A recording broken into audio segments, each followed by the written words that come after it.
नमस्कार दोस्तों, स्वागत है आपका हमारे YouTube channel Uttarakhand exam point में। इस वीडियो में आपको उत्तराखंड के मोस्ट इंपोर्टेंट क्वेश्चन मिलेंगे और साथ में उन क्वेश्चनों का डिटेल में एक्सप्लेनेशन भी मैं आपको कराऊंगा। तो यह वीडियो बहुत ही महत्वपूर्ण होने वाली है दोस्तों। अगर आप उत्तराखंड पुलिस, फर्स्ट गार्ड, पटवारी, वन रक्षक या लेखपाल या एसआई की तैयारी कर रहे हैं तो यह सीरीज अवश्य फॉलो करें। अगर आपने इससे पहले वाली वीडियोज़ नहीं देखी हैं तो उन्हें आप प्लेलिस्ट में जाके देख सकते हैं। वहाँ मैंने उत्तराखंड मॉक टेस्ट करके एक सीरीज़ बना रखी है, उसमें आपको इससे पहले की वीडियोज़ मिल जाएंगी, उन्हें आप अवश्य देखें। तो चलिए दोस्तों, बने रहें वीडियो पे, बहुत कुछ आपको जानने को मिलेगा।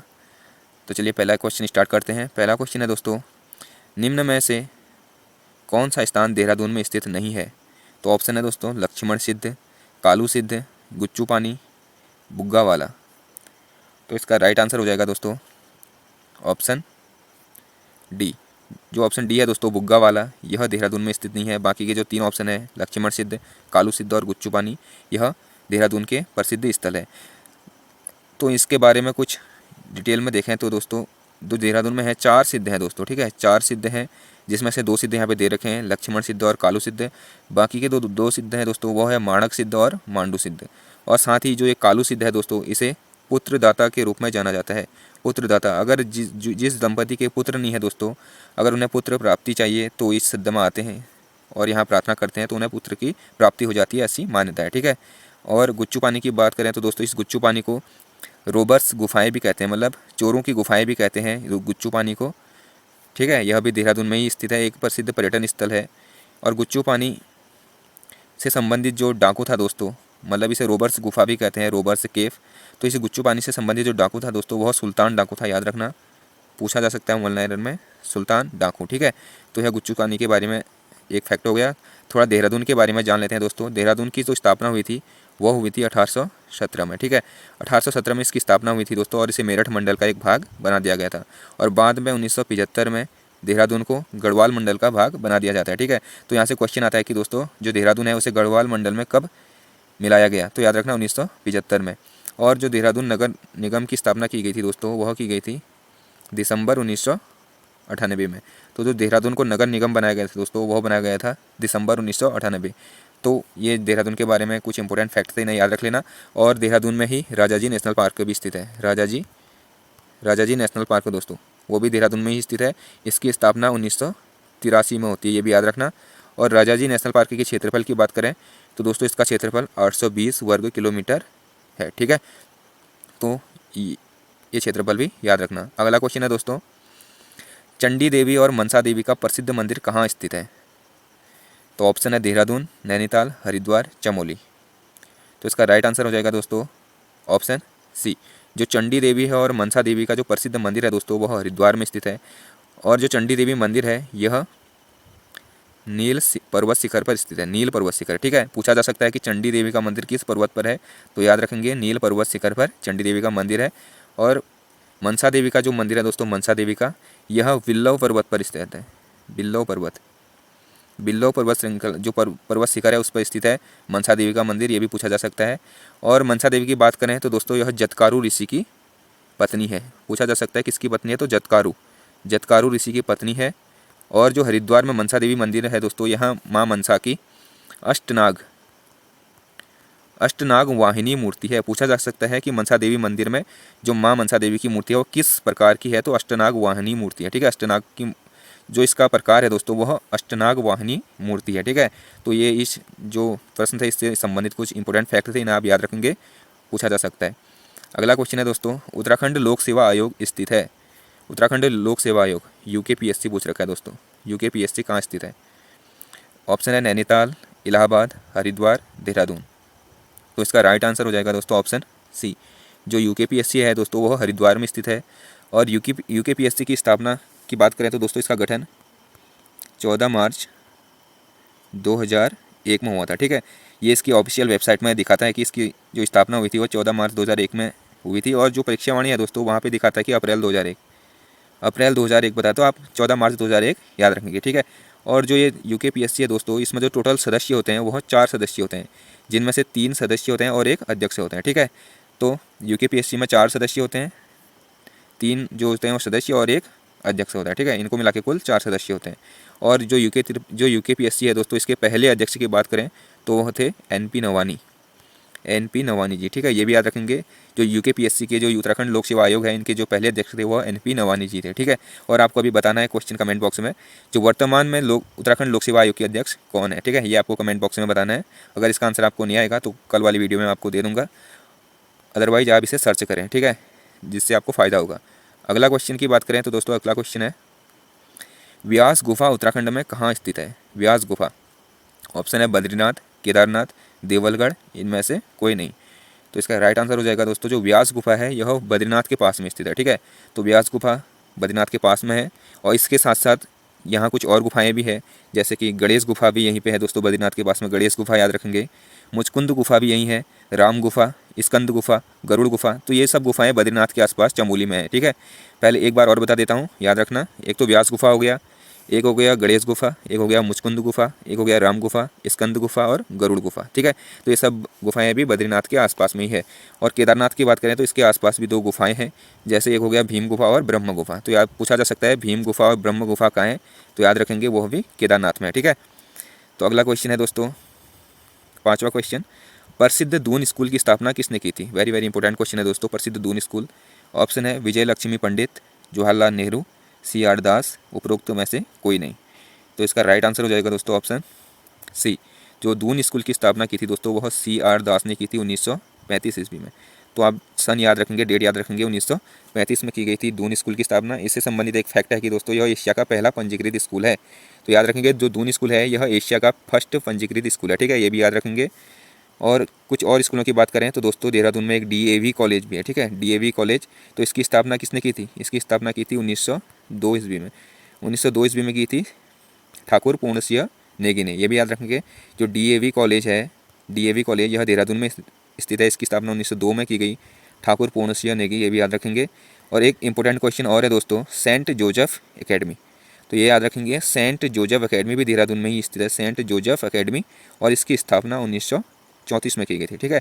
तो इस क्वेश्चन से संबंधित इतने फैक्ट आप याद रखेंगे। अगला क्वेश्चन है दोस्तों, जाड़, मारछा, तोलछा, जोहारी, शौका जनजाति डॉट डॉट के अन्य नाम है, मतलब किसके अन्य नाम है? तो ऑप्शन है बुक्शा, थारू, जौनसारी, पोटिया। तो इसका राइट आंसर हो जाएगा दोस्तों ऑप्शन डी। जो जाड़ है दोस्तों, मारछा है, तोलछा है, जोहारी है, शौका है, ये सब पोटिया जो जनजाति है उसी के अन्य नाम है, उसी के उपजाति है, ठीक है। तो ये याद रखेंगे। जो जाड़ लोग होते हैं दोस्तों यहाँ हमको उत्तरकाशी में मिलेंगे, उत्तरकाशी में गंगा नदी जो भागीरथी नदी घाटी में मिलेंगे, ठीक है, भागीरथी नदी घाटी में मिलेंगे जाड़ लोग। और यह बौद्ध धर्म को मानते हैं, ये भी याद रखना, बौद्ध धर्म को मानते हैं। और यहीं उत्तरकाशी में ही एक जनक ताल भी है, ठीक है। और ये जो जाड़ लोग होते हैं खुद को जनक का वंशज मानते हैं, ये भी फैक्ट है, याद रखना, ठीक है। और ये बौद्ध धर्म को मानते हैं। और इन जो जाड़ों के जो ब्राह्मण होते हैं उन्हें लामा कहते हैं, लामा, ये भी इनसे संबंधित याद रखना, ठीक है। और बाकी हम इससे संबंधित जनजाति वाले टॉपिक में पढ़ेंगे। और मारछा, तोलछा, ये जो मारछा और तोलछा है यह चमोली में मिलते हैं, और जोहारी, शौका ये सब पिथौरागढ़ में मिलते हैं, ठीक है। तो इतना याद रखेंगे। अगला क्वेश्चन है दोस्तों, जिम कॉर्बेट नेशनल पार्क की स्थापना किस वर्ष हुई थी?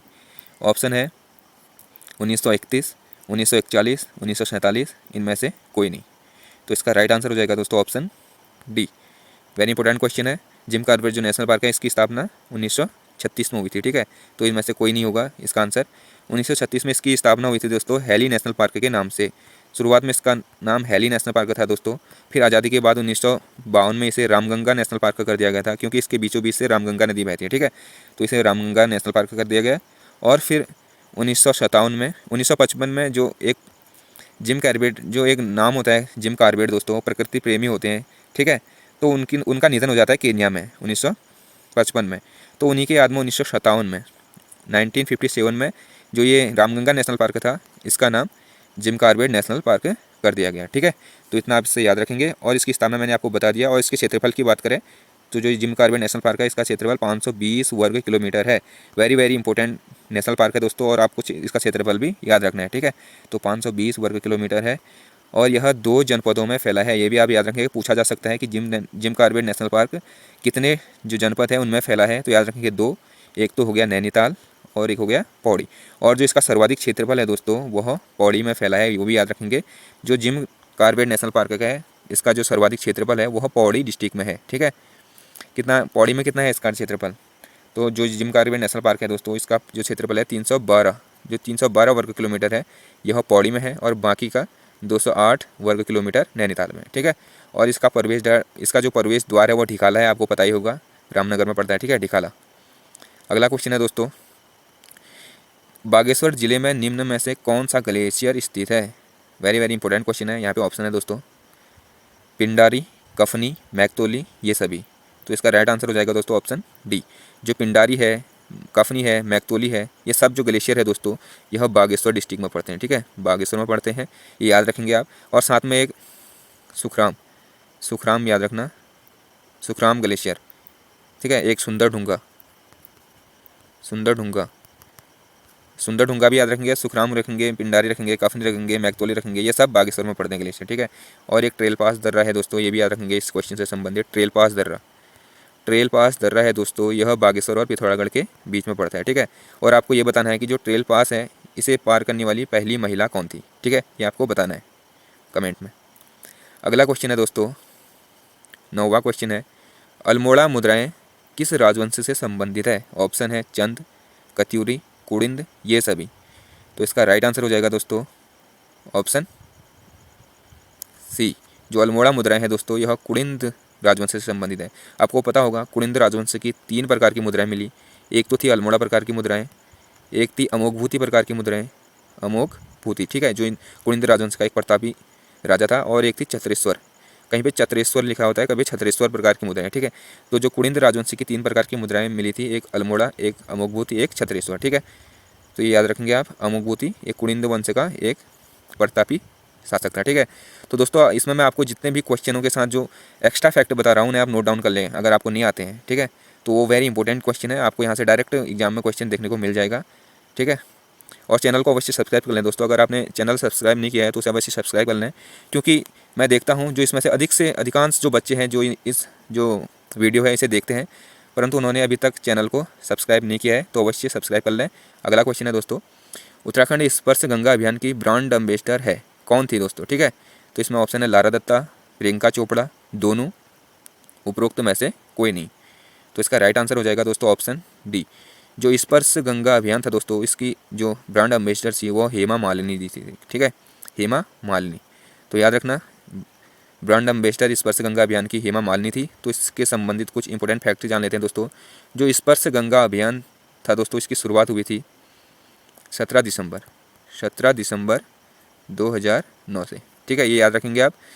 जो स्पर्श गंगा अभियान की शुरुआत 17 दिसंबर 2009 से हुई थी। इसी के उपलक्ष्य में जो 17 दिसंबर है दोस्तों इस दिन गंगा स्वच्छता दिवस मनाया जाता है। वेरी वेरी इंपॉर्टेंट क्वेश्चन हो जाता है ये 10वां वाला दोस्तों, क्योंकि इससे बहुत सारे इंपॉर्टेंट फैक्ट मिलेंगे आपको। सबसे पहला फैक्ट तो ये हो गया स्पर्श गंगा अभियान का ब्रांड एम्बेसडर कौन थी, तो हेमा मालिनी थी, और इसकी शुरुआत 17 दिसंबर 2009 से। और यहाँ से पूछा जा सकता है कि गंगा स्वच्छता दिवस कब मनाया जाता है, तो याद रखना 17 दिसंबर को, ठीक है, इसी के उपलक्ष्य में। और भी गंगा से संबंधित कुछ अन्य फैक्ट जान लेते हैं।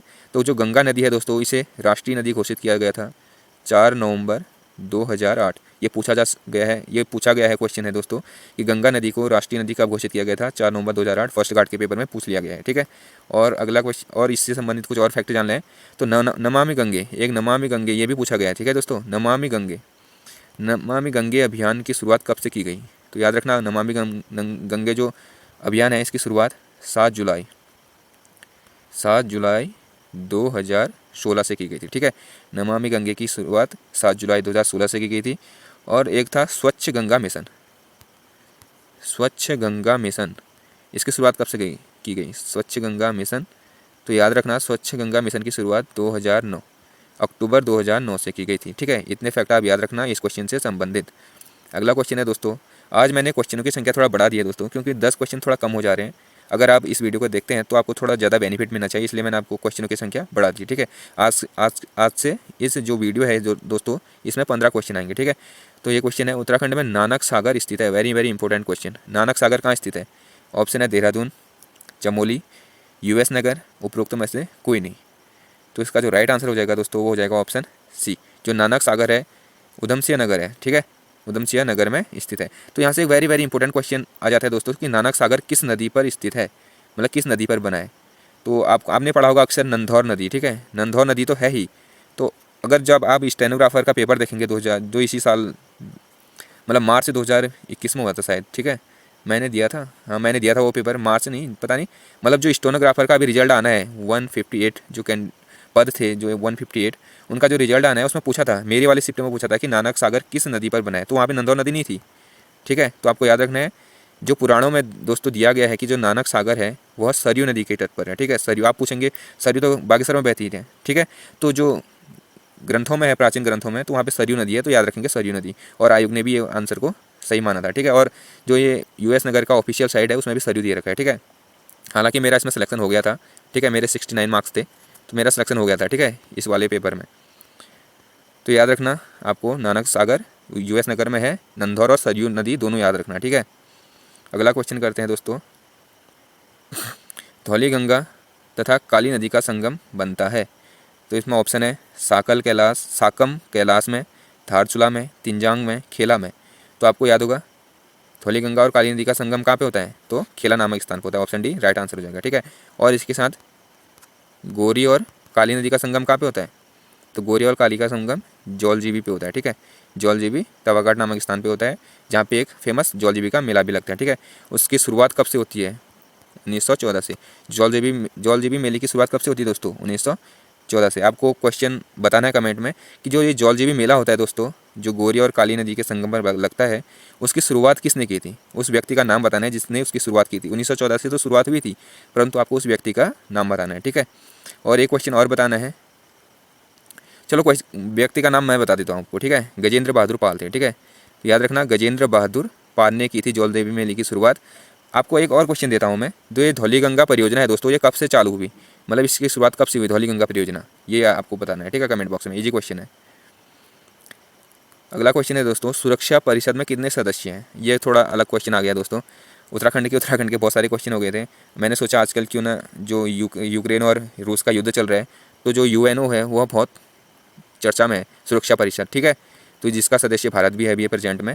तो आपको बताना है कि सुरक्षा परिषद में कितने सदस्य हैं, ये क्वेश्चन पूछा गया क्वेश्चन भी है। ठीक है दोस्तों, उत्तराखंड यूके SSC ने पूछा है अपने प्रीवियस ईयर पेपरों में क्वेश्चन। तो इसका ऑप्शन है 5, 9, 10, 15। तो इसका राइट आंसर हो जाएगा दोस्तों, सुरक्षा परिषद में 15 मेंबर है, तो ऑप्शन डी। इसमें से जो 5 सदस्य हैं दोस्तों वो स्थायी है और 10 सदस्य अस्थायी है। ठीक है, भारत भी अभी अस्थायी सदस्य है। ठीक है, जो ये 5 सदस्य है ये स्थायी है, जिन्हें वीटो पावर मिली रहती है, ये भी याद रखना। अगर आपको ये सुरक्षा परिषद या यूएनओ पर, यूनाइटेड नेशन ऑर्गेनाइजेशन पर आपको अगर कंप्लीट वीडियो चाहिए तो आप मुझे बता सकते हो, मैं लेके आ जाऊँगा आपके लिए। अगला क्वेश्चन है दोस्तों, अंतर्राष्ट्रीय न्यायालय का मुख्यालय है। ये भी वेरी इंपॉर्टेंट क्वेश्चन हो जाता है, क्योंकि इसमें जो अंतर्राष्ट्रीय न्यायालय में हाल ही में वोटिंग हुई थी दोस्तों, जो भारतीय जज थे उन्होंने रूस के खिलाफ इसमें वोट किया था। ठीक है, तो ये चर्चा में रहा था, इसलिए पूछा जा सकता है। तो अंतर्राष्ट्रीय न्यायालय का मुख्यालय कहाँ स्थित है, ऑप्शन है न्यूयॉर्क, जिनेवा, दी हेग, पेरिस। तो इसका राइट आंसर हो जाएगा दोस्तों ऑप्शन सी, दी हेग में। जो अंतर्राष्ट्रीय न्यायालय है दोस्तों, इसका मुख्यालय दी हेग में है। ठीक है, नीदरलैंड में पड़ता है, नीदरलैंड दी हेग में है। ठीक है, और बाकी के जितने भी जो यूएनओ के और जितने भी भाग हैं उनका सबका मुख्यालय न्यूयॉर्क में है। और एकमात्र जो यूएनओ का भाग है अंतर्राष्ट्रीय न्यायालय, इसका मुख्यालय यूएसए से अलग है, द हेग नीदरलैंड में। ठीक है, ये भी याद रखना। और पेरिस में आपको पता ही होगा, पेरिस में यूनेस्को का मुख्यालय है। ठीक है, और जिनेवा में किसका मुख्यालय, ये बताओ आप मेरे को। ठीक है, अगला क्वेश्चन है दोस्तों, जो आज का अंतिम क्वेश्चन है, उत्तराखंड राज्य में न्यूनतम नगरीय जनसंख्या वाला जिला कौन सा है, वेरी इंपॉर्टेंट। ऑप्शन है बागेश्वर, रुद्रप्रयाग, चंपावत, उत्तरकाशी। तो इसका राइट आंसर हो जाएगा दोस्तों ऑप्शन ए, बागेश्वर में है दोस्तों। जो बागेश्वर की जनसंख्या है वो न्यूनतम नगरीय जनसंख्या है। ठीक है, और यहाँ से कुछ इंपॉर्टेंट फैक्टर जान लेते हैं। तो उत्तराखंड में जो सबसे ज़्यादा नगरीय जनसंख्या है वह देहरादून में, और सबसे कम मैंने आपको बता दिया बागेश्वर में, और सबसे ज़्यादा देहरादून में। ठीक है, और सबसे ज़्यादा ग्रामीण जो जनसंख्या की बात करें तो सबसे ज़्यादा ग्रामीण जनसंख्या बागेश्वर में है, उल्टा है। ठीक है, सबसे कम नगरीय जनसंख्या भी बागेश्वर में है और सबसे ज़्यादा ग्रामीण जनसंख्या भी बागेश्वर में है। ठीक है, और सबसे कम ग्रामीण जनसंख्या कहाँ होगी, वह होगी देहरादून में, तो याद रखना।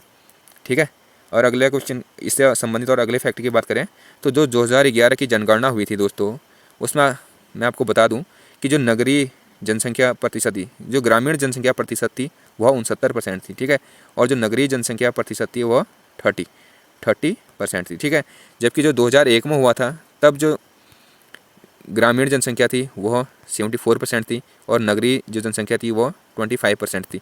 आप हिसाब लगा सकते हो दोस्तों, ग्रामीण जनसंख्या 74 से 69 आ गई और जो शहरी जनसंख्या हो गई वह 25 से 30 चली गई।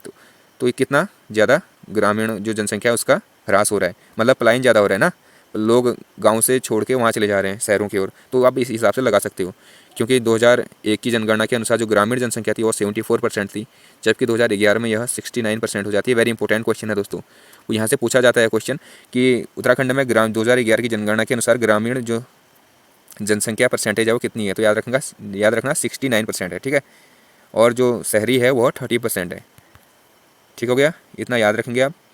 तो दोस्तों आज की वीडियो में इतना ही। वीडियो देखने के लिए थैंक यू। अगर आपको वीडियो पसंद आई तो इसे लाइक करें, और आपको लग रहा है कि इससे आपको कोई फ़ायदा हो रहा है तो आप चैनल को सब्सक्राइब अवश्य कर लें, और जो इस वीडियो है इस चैनल का लिंक है अपने दोस्तों तक शेयर करें और इसे सब्सक्राइब अवश्य करें दोस्तों। मुझे पता है कि आप जितने भी लोग इसे देखते हैं उनमें से आधे से ज़्यादा लोगों ने इसे सब्सक्राइब नहीं किया है, ठीक है। तो चलिए दोस्तों, यहीं पर आज का वीडियो का समापन करते हैं। बाकी अपना ख्याल रखना। Okay bye, take care.